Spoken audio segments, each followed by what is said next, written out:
आज हम चर्चा करेंगे जो बेसिक क्वेश्चन किए थे, बेसिक जो बताया था उस पे जो क्वेश्चन होगा उस पे डिस्कस करेंगे। ठीक है, तो स्टार्ट करते हैं आज की वीडियो।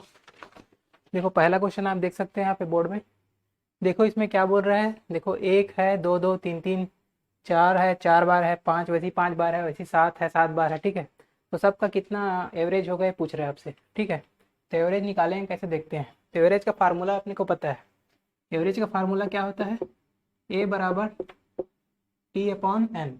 ठीक है, तो टोटल अपॉन एन, तो टोटल कितना होगा, टोटल मतलब सबको जोड़ेंगे तो टोटल होता है। ठीक है, तो ये वन हो जाएगा, टू टू जुड़ेगा, थ्री थ्री थ्री जुड़ेगा, वैसे ही करते करते ये सात वाला जुड़ेगा। ठीक है, सात बार।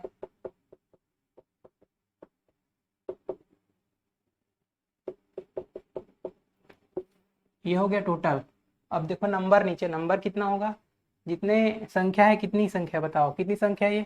देखो एक कितनी बार है, एक कितनी बार है, एक बार आया है। दो कितनी बार आया है, दो बार आया है।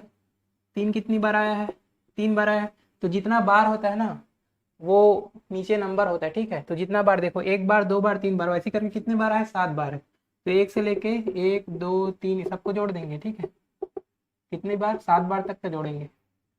ठीक है, तो देखते हैं ऊपर का जोड़ना कैसे सरल किया जाए, उसको भी देखते हैं।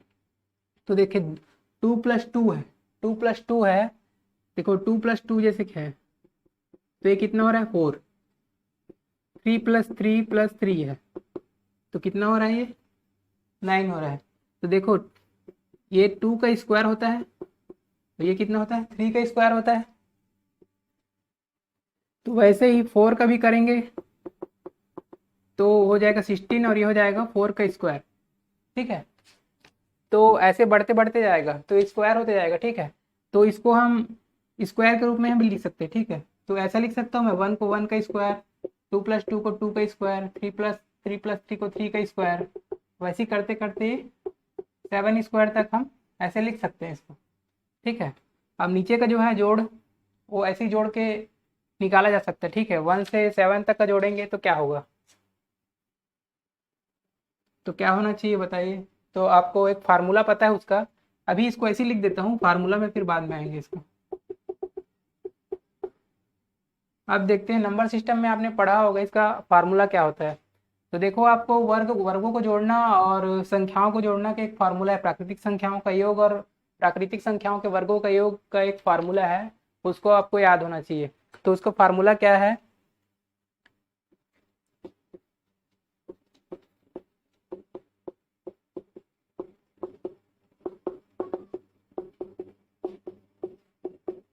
देखो प्राकृतिक संख्याओं का योग का फार्मूला क्या होता है, N N plus one by two, ये आपको पता होगा।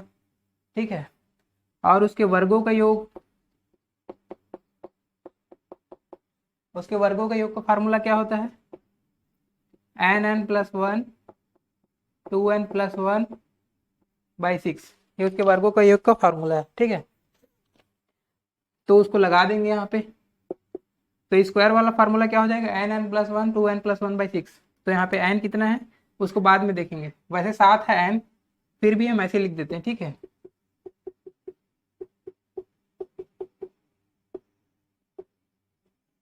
और नीचे में क्या है, नॉर्मल फार्मूला है, नॉर्मल संख्या को योग, तो N N plus one by two होगा। ठीक है, अब देखो ऊपर नीचे कुछ भी कटेगा उसको कटा देंगे, क्योंकि एन का मान तो अपना सात है, आपको पता है। ठीक है, जहां तक की जाएगी, जितने पद होंगे उतना, तो सात पद है। देखो एक दो तीन चार सात तक का है, सात पद है तो सात है एन की संख्या। ठीक है, तो देखो एन एन कट रहा है हमसे, एन प्लस वन भी कट रहा है, दो से देखो दो तिया छः भी कट रहा है, तो क्या बच गया आपका, two N plus one by three, ये बच गया। ठीक है, अब एन का मान हम सात रख देते हैं, फिर आ जाएगा आंसर। तो देखो दो, सात पुट कर दिया, तो ऊपर कितना बना, देखो सात दूनी चौदह, एक पंद्रह, पंद्रह बटा तीन, तो आ गया कितना आपका, पाँच आंसर आ गया। ठीक है, तो इस तरह से इसका आंसर क्या है, पाँच होगा। अगले क्वेश्चन पे आ जाते हैं इसी तरह से।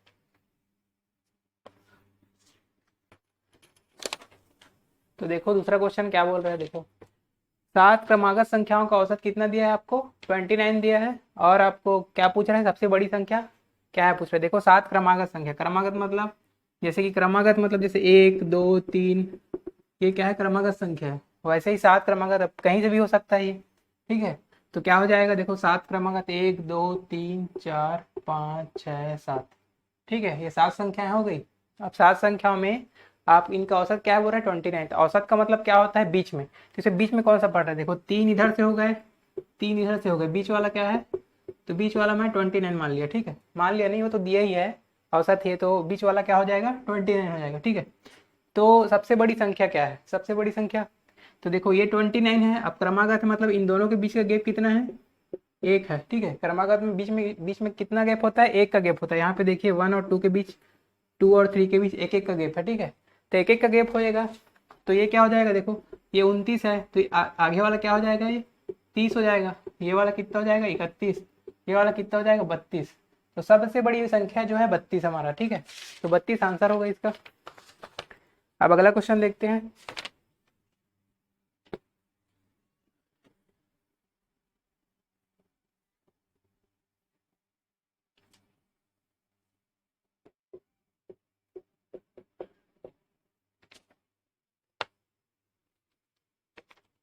देखो आपको पूछ रहा है 7 लगातार संख्याओं का औसत 84 आपको दिया गया है, ठीक है।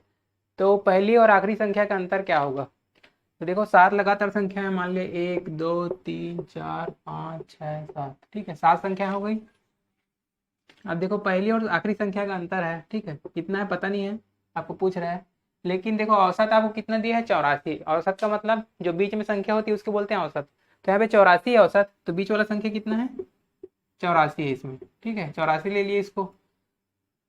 अब देखो 84 है, तो भी ये काम का है, ठीक है, कितने काम का है देख लेते हैं।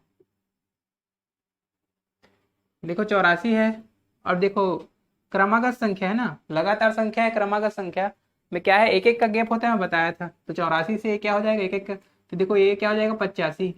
तो ऐसे क्या हो जाएगा, 86 87, तो ये हो जाएगा 87 हो जाएगा। और ये वाला एक एक कम करते जाइए, तो 3 कम करेंगे तो क्या हो जाएगा, 81, ठीक है। पहली संख्या क्या हो जाएगी, 81। अब पहला और आखिरी में अंतर पूछ रहा है, देखो ये 81 का है, वो 87 का है, तो दोनों में डिफरेंस कितने का, देखो ये 6 का डिफरेंस आ गया आपका।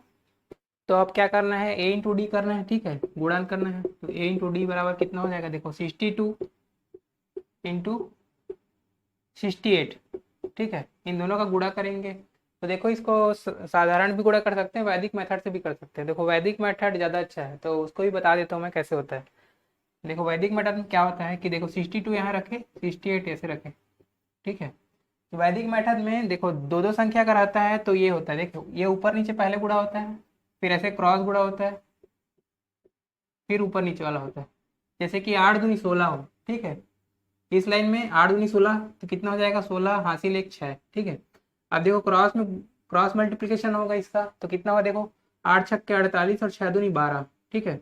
48 और 12 कितना हो जाएगा, 60 हो जाएगा, तो 0 और 60 6 हासिल हो जाएगा, ठीक है।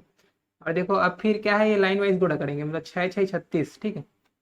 तो कितना हो जाएगा, 36।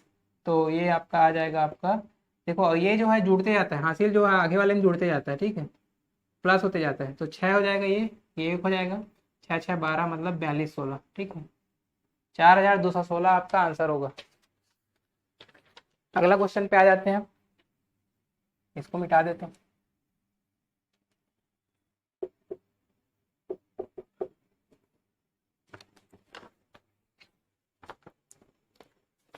तो देखो अगला क्वेश्चन बोल रहा है कि ए बी सी की औसत आयु जो है 26 वर्ष है, ठीक है।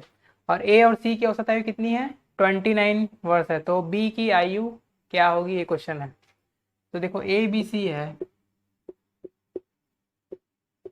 3 लोग हैं, ठीक है। इनकी औसत आयु कितनी है, 26 वर्ष है। 26 वर्ष कहने का मतलब देखो मैं 26 26 26 ही मान सकता है तीनों को, जैसे कि 5 5 5।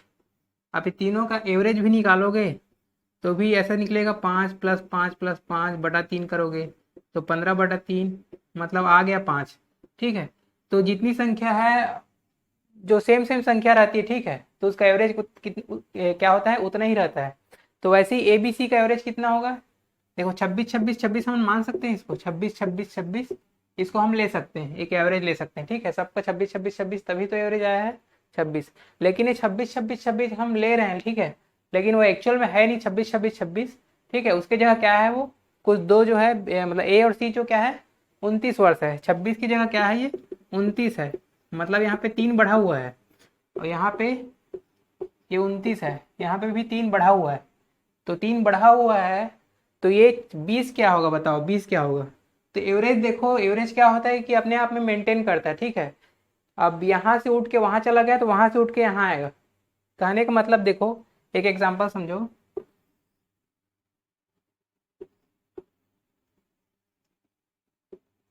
जैसे कि मिट्टी का चबूतरा है, ठीक है, मिट्टी का चबूतरा है। आप देखो यहाँ पे बाहर से कोई मिट्टी नहीं आ रही है ना, यहाँ से आपको मिट्टी निकाल के ले जाना है बाहर, लेकिन यहाँ पे क्या हो रहा है कि ये जो है इसको आपको बढ़ाना है, एक साइड को आपको बढ़ाना है, ठीक है, एक साइड को आपको बढ़ाना है। कहने का मतलब ये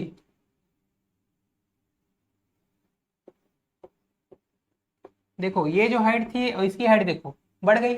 आपको एक साइड को बढ़ा दिया आप, ठीक है, एक साइड को ऊंचा बनाना है, लेकिन आपको मिट्टी बाहर से नहीं लानी है, तो क्या करना पड़ेगा, यहाँ से मिट्टी निकाल के, ये मिट्टी निकाल के यहाँ पे चढ़ाए हैं, तभी बड़ा बड़ा हुआ है। मतलब ये मिट्टी क्या हो जाएगी, यहाँ पे क्या हो गई, मिट्टी की कमी हो गई। तो क्या होता है, एवरेज अपने आप को मेंटेन करता है, ठीक है। तो कहीं अगर मतलब चीज़ें अगर वहीं से उठा के पुट कर रहे हो दूसरी जगह बढ़ा रहे हो, तो वहीं से क्या हो जाएगी, चीज़ें कम हो जाएगी, ठीक है। तो चीज़ें कहीं से कम हुई हैं, मतलब देखो ए और सी में बढ़ी है चीज़ें, तो कहाँ से कम हुई होंगी, कि मतलब बी से कम हुई होगी। तो ये 26 है, तो 26 में कितना कम होगा, देखो 3 बढ़ा है, इधर 3 बढ़ा है, मतलब 6 बढ़ा है, टोटल टोटल 6 बढ़ा है। तो कितना कम होगा, 6 कम होगा, तो 26 में 6 कम कर दो, तो यहाँ आ जाएगा इसका 20। तो यही आपका आंसर होगा, ठीक है। तो बी की एज कितनी हो जाएगी, 20 वर्ष, ठीक है। अगला क्वेश्चन देखते हैं।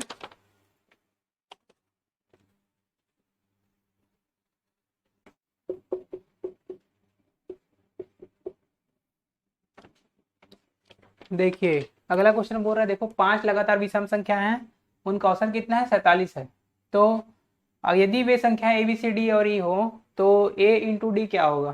देखो संख्याएं क्या दी गई है आपको, A B C D E, ठीक है, विषम संख्या, सभी विषम संख्या है, ठीक है। मतलब एक मतलब कुछ भी हो सकता है, यहाँ पे कोई लगातार, सॉरी लगातार बोल रहा है, मतलब जैसे कि 3 है यहाँ पे, तो 3 से क्या हो जाएगा 5 7, ठीक है, यहाँ पे 9 और 11 ऐसे टाइप के हैं लगातार, लेकिन कहाँ से स्टार्ट हुए हमको खुद को पता नहीं है, ठीक है। लेकिन आपको एवरेज दिया है 47, तो एवरेज में क्या होता है, बीच वाली जो संख्या होती है वही क्या होता है, एवरेज होता है, ठीक है। क्योंकि ये सीक्वेंस है, क्रमबद्ध है, मैं बताया था क्रमबद्ध होता है, तो आपका एवरेज क्या है, बीच में आता है, ठीक है। तो सी क्या हो जाएगा आपका 47। तो देखो और क्या होता है, विषम संख्या है या सम संख्या, दोनों में दो दो का गैप होता है, ठीक है, दो दो गैप होता है। देखो 3 और 2 5, 5 2 7, दो दो का गैप होता है। तो यहाँ पे देखो 2 गैप्स हैं, यहाँ पे 2 गैप्स हैं, 2 और 2 तो 4 गैप हो गया, मतलब 4 का गैप हो गया यहाँ से यहाँ तक का। तो आपका देखो, अच्छा यहाँ तो डी पूछ रहा है ना, तो डी को ले लेते हैं। ए इंटू डी में ए और डी चाहिए आपको, तो डी क्या हो जाएगा आपका, 47 से क्या हो जाएगा 49 हो गया, 2 बढ़ गया। और ए क्या हो जाएगा, देखो 2 गैप यहाँ पे है, 2 गैप यहाँ पे है, तो क्या हो जाएगा 4 कम हो जाएगा, तो 4 कम कर लीजिए। तो 47 में आप 4 कम करेंगे तो कितना हो जाएगा, 43 आ गया, 4 कम कर लिए, ये 2 बढ़ाए थे इसीलिए 49 हो गया, ठीक है। और आपको ए इंटू डी पूछ रहा है, ए इंटू डी कितना होगा, तो ये हो जाएगा आपका 43 इंटू 49 हो जाएगा, ठीक है। इन दोनों का गुणा करेंगे, देखते हैं इसको वैदिक मेथड से कर लेते हैं तो ज़्यादा अच्छा रहेगा। तो वैदिक मेथड से करेंगे तो क्या हो जाएगा आपका 43 इंटू 49 का, देखो 3 और 9 का गुणा करेंगे पहले, तो क्या हो जाएगा 9 या 27, 27 का 7 रखेंगे, 2 हासिल में आ जाएगा, ठीक है। अब क्या है, क्रॉस मल्टीप्लिकेशन करेंगे, ऐसे क्रॉस वाला, तो ये हो जाएगा 9 चौक 36 और 4 दिए 12, ठीक है। 36 और 12 कितना होगा आपका 48, 48 में 8 रखेंगे, 4 हासिल में आ जाएगा, ठीक है। अब देखो 4 और 4 का फिर होगा, ठीक है, 4 और 4 का होगा, तो 4 चौक 16, ठीक है, तो 16 का 16 रख दिए। अब देखो 7 है, 7 को 7 लिख दिए, अब ये जुड़ेगा यहाँ से 8 2 कितना हो जाएगा 10, अब एक हासिल हो गया, तो 4 16 4 कितना हो रहा है यहाँ पे 20, 20 एक हासिल है तो 21, तो 2107, ठीक है। तो कितना हो जाएगा 2107, ये आपका आंसर आ जाएगा, ठीक है। तो आज के लिए इतना ही करते हैं, अब बाकी क्वेश्चन अगले वीडियो पे करेंगे। तो बेसिक जो था इसी टाइप का भी थोड़ा अच्छे लेवल पे और क्वेश्चन कर लेंगे, उसके बाद हम टाइप वाइज आ जाएंगे। ठीक है, टाइप वाइज मतलब देखो यहाँ पे क्या है, वहीं पे चीज़ें हो रही है। ठीक है, यहाँ पे इंक्लूड और एक्सक्लूड वाले क्वेश्चन है, मिक्स वाले क्वेश्चन है, इसमें सबको मैं टाइप वाइज बताते जाऊँगा। ठीक है, टाइप वाइज में भी उसके एक दो वीडियो में मतलब अच्छे अच्छे क्वेश्चन हो जाएंगे, उसके बाद अगले टॉपिक की ओर बढ़ेंगे। ठीक है, तो आज के लिए इतना ही करते हैं। Thank you.